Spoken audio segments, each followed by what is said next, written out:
ನಮ್ಮ ಚನ್ನಗಿರಿಲಿ ನಾವು DCC bank ಒಂದು ಕ್ಯಾಂಡಿಡೇಟ್ ಹಾಕಿದ್ವಿ. DCC ಬ್ಯಾಂಕ್ ಚುನಾವಣೆ ಕಾಂಗ್ರೆಸ್ ಬೆಂಬಲಿಸಿ ಒಂದು ಕ್ಯಾಂಡಿಡೇಟ್ ಹಾಕಿದ್ವಿ.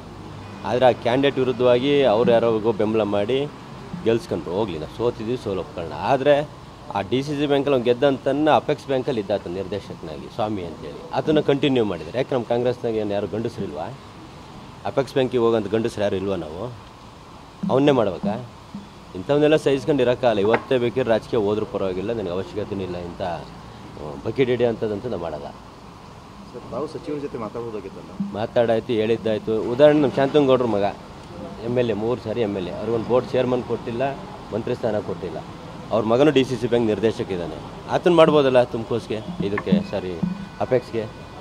ಆತನ್ನು ಮಾಡೋಕ್ಕೆ ತಯಾರಿಲ್ಲ. ಇವ್ರೇನು ಒಟ್ಟು ಇವ್ರ ಮನೇದು ಏನು ಬೆಳೆಕಾಳು ಬೇಕೋ ಅದಕ್ಕೆ ಅಷ್ಟೇ ಇವರು ಸೀಮಿತ, ಬಿಟ್ಟರೆ ಯಾವುದೇ ಪಕ್ಷನೂ ಬೇಕಿಲ್ಲ, ಇನ್ನೊಂದು ಬೇಕಿಲ್ಲ, ಯಾವ ಶಾಸಕರ ಅವಶ್ಯಕತೆಯೂ ಅವ್ರಿಗಿಲ್ಲ. ಆಮೇಲೆ ಜಿಲ್ಲಾ ಮಟ್ಟದ ಅಧಿಕಾರಿಗಳು ತರ್ತಾರೆ, ಓನ್ಲಿ ಡಿಸ್ಟ್ರಿಕ್ಟ್ ಮಿನಿಸ್ಟ್ರು ಲೆಟರ್ಗಳ ಮೇಲೆ ಕೊಡ್ತಾರೆ. ನಾನು ಮುಖ್ಯಮಂತ್ರಿಗಳಿಗೂ ಮಂತ್ರಿಗಳಿಗೂ ಮನವಿ ಮಾಡ್ತೀನಿ, ಇನ್ನು ಮುಂದೆ ಜಿಲ್ಲಾ ಮಟ್ಟದ ಅಧಿಕಾರಿಗಳನ್ನ ಯಾವ್ದಾದ್ರು ಹಾಕದಿದ್ದರೆ ಸಮಸ್ತ ಜಿಲ್ಲೆಯಲ್ಲಿ ಯಾರ್ಯಾರು ಶಾಸಕರು ಬರ್ತಾರೆ ನಮ್ಮ ರೂಲಿಂಗ್ ಪಾರ್ಟಿಯವರು, ಅವ್ರ ಲೆಟ್ರ್ಗಳು ತಗೊಂಡು ನೀವು ಅಧಿಕಾರಿಗಳನ್ನ ಹಾಕಬೇಕು. ಬರೀ ಜಿಲ್ಲಾ ಮಂತ್ರಿಗಳ ಲೆಟ್ರ್ ಮೇಲೆ ಅಷ್ಟೇ ಅಧಿಕಾರಿಗಳು ಬಂದರೆ ಜಿಲ್ಲಾ ಮಂತ್ರಿಗಳು ಮಾತು ಬಿಟ್ಟರೆ ಯಾರ ಶಾಸಕರು ಗೌರವ ಕೊಡೋದಿಲ್ಲ. ದಯಮಾಡಿ ಮುಖ್ಯಮಂತ್ರಿಗಳನ್ನ ಪರಿಗಣಿಸ್ಬೇಕು ಅಂತ ನಿಮ್ಮ ಮಾಧ್ಯಮ ಮೂಲಕ ಮನವಿ ಮಾಡ್ತೀನಿ.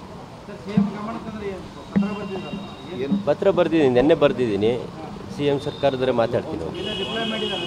ಇನ್ನು ಅವರೇನು ಫೋನು ಮಾಡಿಲ್ಲ, ನಾನು ಇನ್ನೂ ಭೇಟಿಯಾಗಿಲ್ಲ, ಅವ್ರೇನು ಕರೆಸಿಲ್ಲ. ಇಲ್ಲ, CM ಅವರೇ ಅನುಮೋದನೆ ಮಾಡಿ ಅದನ್ನೊಬ್ಬ ಅಧಿಕಾರಿನ ಏನು ನಮ್ಮ ವಿರುದ್ಧ ಚುನಾವಣೆ ಮಾಡಿ ಶಾಸಕರಿಗೆ ಏಕ ಅಂತಿರಲ್ಲ, ಅದಕ್ಕೆ ಸಿಂಗ್ಯುಲರ್ ವರ್ಡಲ್ಲಿ ಮಾತಾಡ್ತಾ ಇದ್ದ.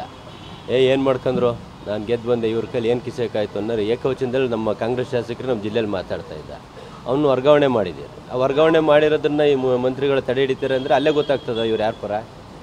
ಅದ್ರಿಗಂತ ಪಕ್ಕ ನಮಗೆ ಗೊತ್ತಿರೋಂಗೆ ಇವ್ರ ವಿರುದ್ಧನೇ ಚುನಾವಣೆ ಮಾಡಿದ್ದಾರೆ. ಅವರು ಮಲ್ಲಿಕಾರ್ಜುನ ವಿರುದ್ಧನೇ ಚುನಾವಣೆ ಮಾಡಿದ್ದಾನೆ ಆತ ಕ್ಯಾಂಡಿಡೇಟು. ಅವ್ರನ್ನ ಇವ್ರು ಸರಿ ಮಾಡ್ಕೊಂತಂದ್ರೆ ಮತ್ತು ನಾವೇನು ಮಾಡ್ಬೇಕು? ಕೈ ಕಟ್ಟು ಕೂತ್ಕೋಬೇಕಾ?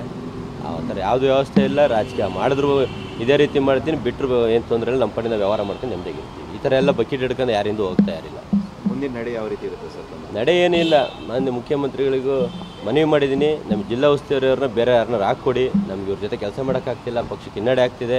ಮುಂದೆ ತಾಲೂಕು ಜಿಲ್ಲಾ ಪಂಚಾಯತಿ ಚುನಾವಣೆಗಳು ಬರ್ತಿದೆ, ಅದನ್ನ ಸಂಘಟಿಸಬೇಕು ಅಂದರೆ ಈ ಮಂತ್ರಿನ ನಮ್ಮ ಇಮಿಡಿಯೇಟ್ ಚೇಂಜ್ ಮಾಡಿ ನಮ್ಮ ಜಿಲ್ಲಾ ಉಸ್ತುವಾರಿ ಸಚಿವರು ಬೇರೆ ಹಾಕ್ಕೊಟ್ರೆ ನಾವು ಮುಖ್ಯಮಂತ್ರಿಗಳು ಅಭಿನಂದನೆ ಸಲ್ಲಿಸ್ತೀವಿ. ಸರ್, ಅವರಿದ್ರೆ ಏನು ಸಮಸ್ಯೆ ಆಗುತ್ತೆ? ಹಿನ್ನಡೆ ಆಗುತ್ತೆ. ಹೊಂದಾಣಿಕೆ ರಾಜಕೀಯ, BJP ಅವ್ರ ಜೊತೆ ಹೊಂದಾಣಿಕೆ ರಾಜಕೀಯ. ಅಲ್ಲ, ಪತ್ರ ಬರೆದು ಬಿಟ್ಟಿದ್ದಲ್ಲ, ಹೈಕಮಾಂಡ್ ಅಲ್ಲ, ಮುಖ್ಯಮಂತ್ರಿ ನಮಗೆ ಹೈಕಮಾಂಡ್. ಈಗ ಮಾತಾಡ್ತೀನಿ. ಮುಖ್ಯಮಂತ್ರಿ ಅವರು ನಮ್ಮ ಪರವಾಗಿದ್ದಾರೆ, ಅವ್ರಿಗೆ ಗೊತ್ತಿದೆ ಹೊಸಬ್ರು ಶಾಸಕರು ಜೋಶಲ್ಲಿದ್ದಾರೆ, ಅವ್ರಿಗೆಲ್ಲ ನಾವು ಸಹಕಾರ ಕೊಟ್ಟು ನಮ್ಮ ಪಕ್ಷವು ಅನುಕೂಲ ಅದನ್ನೆಲ್ಲ ನೋಡೇ ನಮ್ಮಂತರಿಗೆಲ್ಲ ಟಿಕೆಟ್ ಕೊಟ್ಟಿರೋದು. ಪಕ್ಷ ಸಂಘಟನೆ ಮಾಡ್ತಾರೆ, ಪಕ್ಷಕ್ಕೋಸ್ಕರ ನಿಯತ್ತಾಗಿರ್ತಾರೆ ಅಂತ.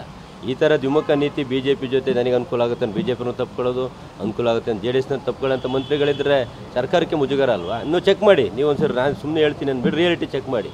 ಚನ್ನಗಿರಿಯಲ್ಲಿ DCC ಬ್ಯಾಂಕ್ ಸ್ವಾಮಿ ಅಂತೇಳಿ ಅವನು ಯಾವ ಪಾರ್ಟಿಯಿಂದ ಗೆದ್ದಿದ್ದಾನೆ, ಅವನಿಲ್ಲಾಂದ್ರೆ ಅವನ ಹತ್ರ ಒಂದು ಇಂಟರ್ವ್ಯೂ ಮಾಡಿ ನಾನು ಕಾಂಗ್ರೆಸ್ ಪಾರ್ಟಿ ಅಂತ ಹೇಳ್ಸೋಕೆ ಹೇಳ್ರಿ ಮಂತ್ರಿಗಳಿಗೆ. ಓಕೆ.